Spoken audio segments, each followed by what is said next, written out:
Yesaya 59, 2 Yesaya 59, 2 Tetapi kesalahanmu telah memisahkan antara kamu dan Tuhanmu, dan dosa-dosamu telah menyembunyikan wajahnya darimu, sehingga dia tidak akan mendengar. Yesaya 59, 2 Kami sedang membaca surat Paulus kepada jemaat di Roma, dan topik hari ini di Roma 5 sangat cocok dengan tema Natal. Tapi pertama-tama mari kita tinjau. 2,5 pasal pertama dari kitab Roma berbicara tentang kondisi manusia, yaitu bahwa kita semua berdosa dan kehilangan kemuliaan Allah dan bahwa bukanlah sifat kita untuk melakukan apa yang benar. Dalam keadaan seperti itu kita adalah musuh Allah, terpisah dari Dia oleh kesalahan dosa kita dan ketidaksalehan kita. Jadi Yesaya berkata, "Kedurhakaanmu telah memisahkan kamu dari Tuhanmu, dosa-dosamu telah menyembunyikan wajahnya darimu, sehingga dia tidak akan mendengarkanmu." Yesaya 59, 2 Roma, harapan keselamatan. Tetapi Allah dalam rahmat-Nya mengutus putranya, Tuhan Yesus Kristus, yang menebus dosa, memuaskan sifat yudisial Allah dan membuka jalan ke surga melalui pengampunan dosa.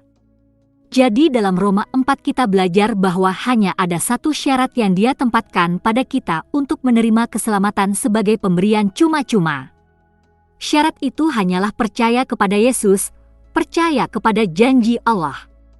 Dan hanya dengan iman saja kita diselamatkan, terlepas dari peraturan lainnya. Dikatakan dalam Roma 4:4-6, jika seorang bekerja, upahnya tidak diperhitungkan kepadanya sebagai pemberian, melainkan sebagai kewajiban. Tetapi bagi orang yang tidak bekerja, tetapi percaya kepada Allah yang membenarkan orang fasik, imannya diperhitungkan sebagai kebenaran. Daud mengatakan hal yang sama ketika dia berbicara tentang berbahagianya orang yang kepadanya Allah memperhitungkan kebenaran tanpa perbuatan. Berbahagialah orang yang diampuni pelanggarannya, yang dosanya ditutupi. Dan sekarang kita berada di Roma 5 yang dimulai dengan dibenarkan oleh iman, kita memiliki damai sejahtera dengan Allah melalui Tuhan kita Yesus Kristus, yang melaluinya kita telah memperoleh akses melalui iman kepada kasih karunia yang di dalamnya kita sekarang berdiri. Dan kita bermegah dalam pengharapan keagungan Tuhan. Catatan, kami dibenarkan. Ini adalah kesepakatan yang dilakukan bagi mereka yang percaya pada Tuhan. Orang-orang ini sudah diselamatkan. Dan akibatnya kita berdamai dengan Tuhan. Dan ini bukan sekadar rasa nyaman, melainkan berakhirnya permusuhan. Tuhan tidak lagi mengambil sikap bermusuhan terhadap orang-orang yang percaya kepadanya.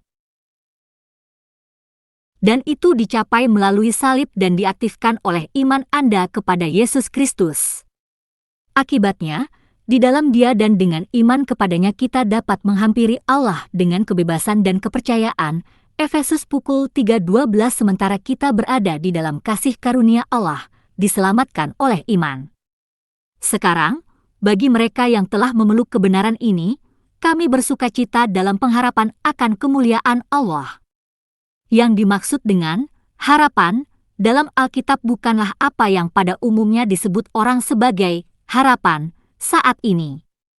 Hari ini orang bisa mengatakan, "Saya harap itu terjadi."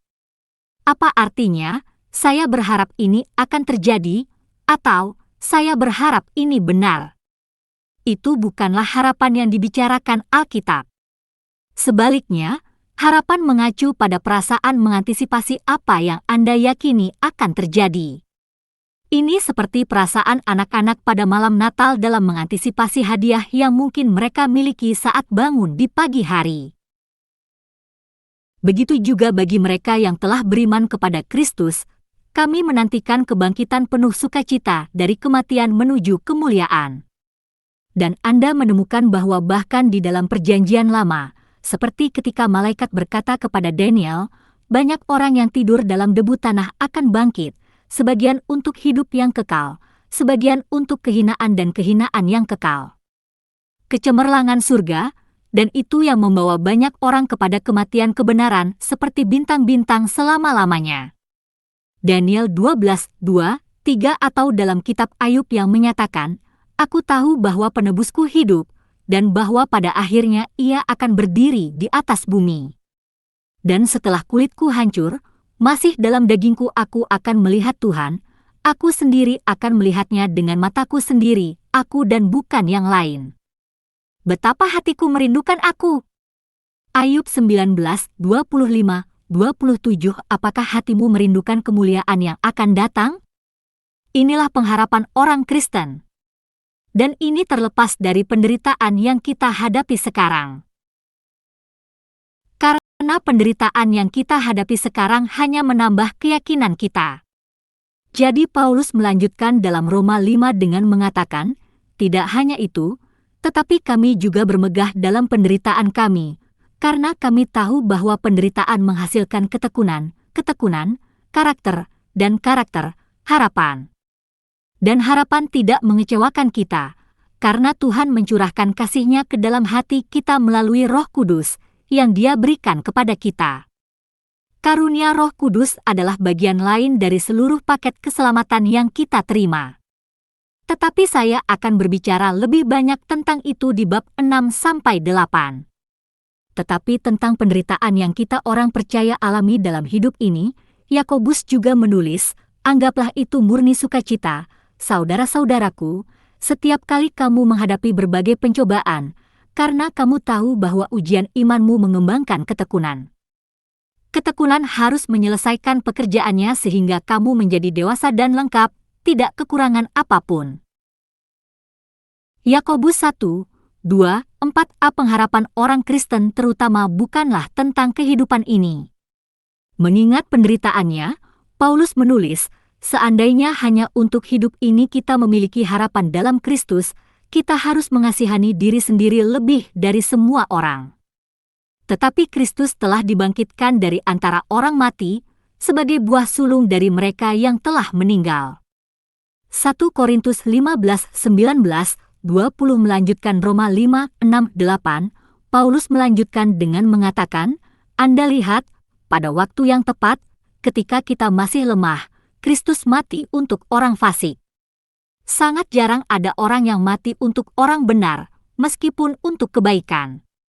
Manusia mungkin saja berani mati, tetapi Allah menunjukkan kasih-Nya kepada kita dalam hal ini. Ketika kita masih berdosa, Kristus telah mati untuk kita, orang yang tidak bekerja tetapi percaya kepada Allah yang membenarkan orang fasik, imannya diperhitungkan sebagai kebenaran. Ini adalah keagungan yang tertinggi. Dan janganlah kita meremehkan kasih karunia Allah dengan menganggap bahwa keselamatan kita adalah masalah ritual atau beberapa tindakan kebaikan di pihak kita. Tuhan telah melalui banyak hal untuk membuat keselamatan gratis untuk kemuliaan sifat anugerah-Nya. Sipir Paulus pernah bertanya kepadanya, apa yang harus saya lakukan untuk diselamatkan? Dia menjawab, percayalah kepada Tuhan Yesus Kristus dan Anda akan diselamatkan. Anda yang telah percaya kepada Yesus untuk keselamatan, Anda telah diselamatkan, dan tidak ada yang dapat mengambilnya dari Anda. Dan jika masih ada yang percaya, percayalah kepada Tuhan Yesus Kristus, dan kamu akan diselamatkan. Dan Paulus melanjutkan dalam Roma 5:9-11, karena sekarang kita telah dibenarkan oleh darah-Nya, betapa lebih lagi kita akan diselamatkan dari murka Allah melalui Dia. Oleh kematian putranya, betapa lebih lagi, setelah diperdamaikan, kita akan diselamatkan oleh kehidupannya.